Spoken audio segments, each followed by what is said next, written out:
एक घने और हरे भरे जंगल के बीच से एक साफ और शांत नदी बहती थी। उस नदी के किनारे एक बहुत बड़ा जामुन का पेड़ था, जो हर मौसम में मीठे और रसीले फलों से भरा रहता था।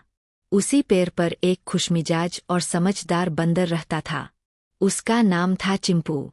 चिंपू दिन भर पेड़ पर उछल-कूद करता, मीठे जामुन खाता और गाना गाता। उसका जीवन बहुत सरल और आनंद से भरा हुआ था। वह अकेला था, लेकिन उसे अकेलापन महसूस नहीं होता था क्योंकि उसे प्रकृति से बहुत प्यार था।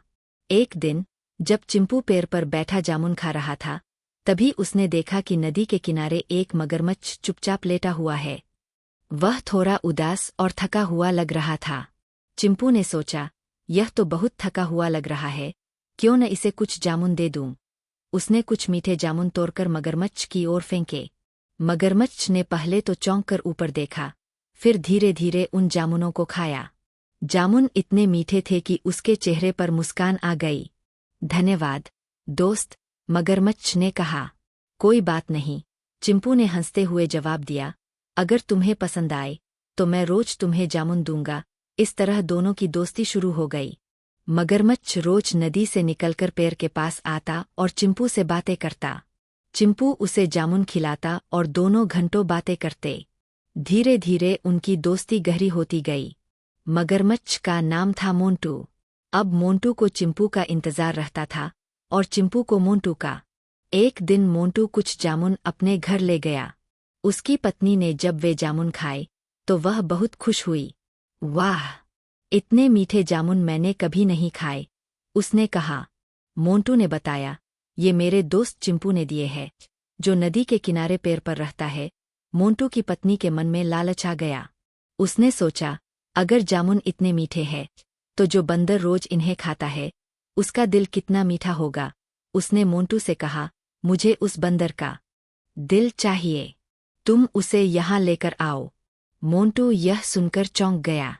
उसने कहा, वह मेरा दोस्त है, मैं उसे नुकसान नहीं पहुंचा सकता। लेकिन उसकी पत्नी जिद पर अड़ गई। अगर तुम मुझसे प्यार करते हो, तो तुम्हें मेरी बात माननी होगी, उसने गुस्से में कहा। मोंटू बहुत परेशान हो गया। वह अपने दोस्त को धोखा नहीं देना चाहता था, लेकिन अपनी पत्नी को भी नाराज नहीं करना चाहता था। काफी सोचने के बाद उसने एक योजना बनाई। अगले दिन वह चिंपू के पास गया, लेकिन आज वह थोड़ा उदास लग रहा था। क्या हुआ, दोस्त, चिंपू ने पूछा। मोंटू ने कहा, मेरी पत्नी तुम्हारे बारे में सुनकर तुमसे मिलना चाहती है। वह तुम्हें धन्यवाद देना चाहती है। क्या तुम मेरे साथ हमारे घर चलोगे? चिंपू को यह सुनकर बहुत खुशी हुई।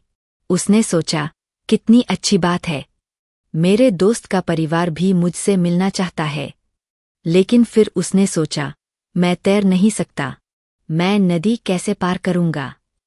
मोंटू मुस्कुराया और बोला, तुम मेरी पीठ पर बैठ जाओ, मैं तुम्हें सुरक्षित ले जाऊंगा।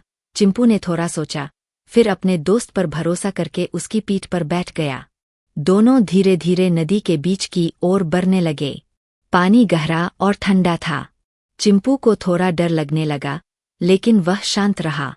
जैसे ही वे नदी के बीच पहुंचे, मोंटू का मन भारी हो गया। वह और झूठ नहीं बोल सका। उसने धीरे से कहा, चिंपू, मुझे तुमसे एक बात कहनी है। क्या हुआ, चिंपू ने पूछा। मोंटू ने कहा, सच यह है कि मेरी पत्नी तुम्हारा दिल खाना चाहती है। मैं तुम्हें उसे देने के लिए ले जा रहा हूं। यह सुनकर चिंपू के होश उड़ गए, लेकिन उसने खुद को संभाला। वह जानता था कि घबराने से कुछ नहीं होगा। उसने तुरंत एक चालाकी भरा उपाय सोचा। वह हंसते हुए बोला, अरे दोस्त, तुमने यह बात पहले क्यों नहीं बताई? मोंटू हैरान हो गया। क्या मतलब? चिंपू बोला, मैं अपना दिल हमेशा पैर पर ही रखता हूं, ताकि वह सुरक्षित रहे। अगर तुम पहले बता देते, तो मैं उसे साथ ले आता। मोंटू को यह बात सच लगी।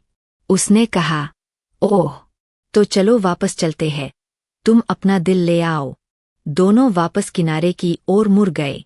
जैसे ही वे पेड़ के पास पहुंचे, चिंपू फुर्ती से मोंटू की पीठ से कूदकर सीधे पेड़ पर चढ़ गया।